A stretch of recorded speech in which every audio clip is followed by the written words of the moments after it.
दोस्तों, कानपुर का एक ऐसा मामला जिसने पूरे देश को हिलाकर रख दिया है। एक सूटकेस जो यमुना किनारे पड़ा मिला और उसके अंदर छिपा था एक ऐसा राज जिसने सबको सन्न कर दिया, क्योंकि उस सूटकेस के पीछे छिपी थी एक लड़की की बेरहमी से की गई हत्या, और उस हत्या के पीछे था एक शक, प्यार और धोखे का खतरनाक खेल। यह कहानी है आकांक्षा उर्फ माही की, एक 19 से 20 साल की लड़की जो कानपुर में रहती थी। वो अपने परिवार से थोड़ी दूर अलग रहकर अपनी ज़िंदगी चला रही थी। उसकी ज़िंदगी में आया सूरज और दोनों के बीच प्यार का रिश्ता। लेकिन इस रिश्ते में धीरे धीरे आने लगी थी दरारें। सूरज की लाइफ में एक और लड़की थी और आकांक्षा इस बात को जान चुकी थी। यहीं से शुरू हुआ शक और झगड़े का सिलसिला। 21 जुलाई 2025 की रात कानपुर के हनुमंत विहार इलाके का किराए का मकान। यहीं आकांक्षा और सूरज के बीच जमकर झगड़ा हुआ। आकांक्षा ने सूरज से सवाल पूछे, ताने दिए और गुस्से से सूरज ने ऐसा कदम उठा लिया जिसकी किसी ने कल्पना भी नहीं की थी। पुलिस रिपोर्टों के मुताबिक सूरज ने आकांक्षा का गला घोंट दिया। उस वक्त उसके साथ उसका दोस्त आशीष भी मौजूद था। हत्या के बाद डर के मारे दोनों ने शव को छिपाने की प्लानिंग बनाई। सूरज डालकर और आकांक्षा के शरीर को उसमें भर दिया।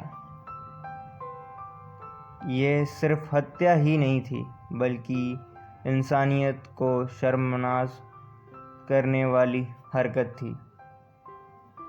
फिर दोनों ने बाइक पर वो सूटकेस रखा और कानपुर से लगभग 95 किलोमीटर दूर बांध जिले की ओर निकल पड़े।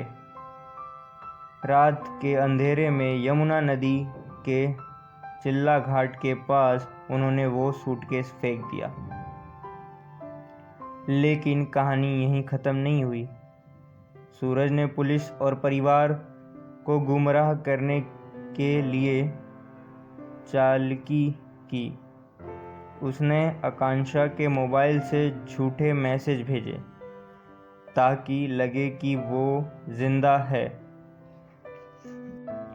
इतना ही नहीं, पुलिस के मुताबिक सूरज ने सूटकेस के साथ सेल्फी भी खींची थी। सोचो, कोई इंसान इतना बेरहम कैसे हो सकता है कि कत्ल के बाद भी अपने जुर्म पर तस्वीर खिंचवाए। इस बीच आकांक्षा का परिवार परेशान था। लड़की अचानक घर नहीं आ रही थी, कॉल रिसीव नहीं कर रही थी। माँ बार बार पुलिस के पास गई, लेकिन महीनों तक ठोस जवाब नहीं मिला। 16 सितंबर 2025 को आखिरकार उन्होंने संदिग्ध जताते हुए गंभीर शिकायत दर्ज की। अब पुलिस ने केस को गंभीरता से लिया और जांच तेज कर दी। पुलिस ने सबसे पहले मोबाइल की कॉल डिटेल रिकॉर्डिंग या CDR खंगाली। सभी लोकेशन, कॉल डिटेल्स और नेटवर्क डेटा से धीरे धीरे राज खुलने लगा। सूरज और आशीष की मूवमेंट, उनकी लोकेशन सब सामने आने लगी। तकनीकी जांच में साफ हुआ कि 21 जुलाई 2025 की रात दोनों की लोकेशन यमुना नदी के चिल्ला घाट के आसपास थी। पुलिस को शक और गहरा हुआ। पूछताछ के बाद सूरज और आशीष टूट गए और पूरा कांड कबूल कर लिया। जांच के दौरान पुलिस टीमों ने गोताखोरों की मदद से यमुना नदी में तलाशी शुरू की। कई घंटे की कोशिश के बाद सूटकेस मिलने की खबरें आईं। लाश की बरामदी पर भी कई रिपोर्ट आई। कुछ कहती है कि शव बरामद हुआ और कुछ कहती हैं कि अभी भी खोज जारी है, लेकिन इतना साफ हो चुका था कि आकांक्षा अब इस दुनिया में नहीं रही। अब सबसे बड़ा सवाल, आखिर सूरज ने ऐसा क्यों किया?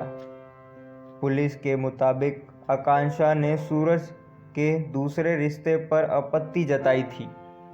सूरज को लगा कि अगर यह राज बाहर आ गया तो उसकी बदनामी होगी, और शक और गुस्से ने उसने अपनी ही प्रेमिका की जान ले ली। यानी प्यार का रिश्ता शक और झूठ में बदलकर खून खराबे तक पहुंच गया। दोनों आरोपी जेल में हैं। केस अदालत में चल रहा है, लेकिन ये कहानी सिर्फ एक हत्या की नहीं है। यह एक सबक है। रिश्तों में सबसे ज़रूरी है भरोसा और समझ। जहाँ प्यार में शक और धोखा आ जाता है, वहाँ बर्बादी तय है। कानपुर सूटकेस कांड एक ऐसा केस जिसने सुनकर आज भी रूह कांप जाती है।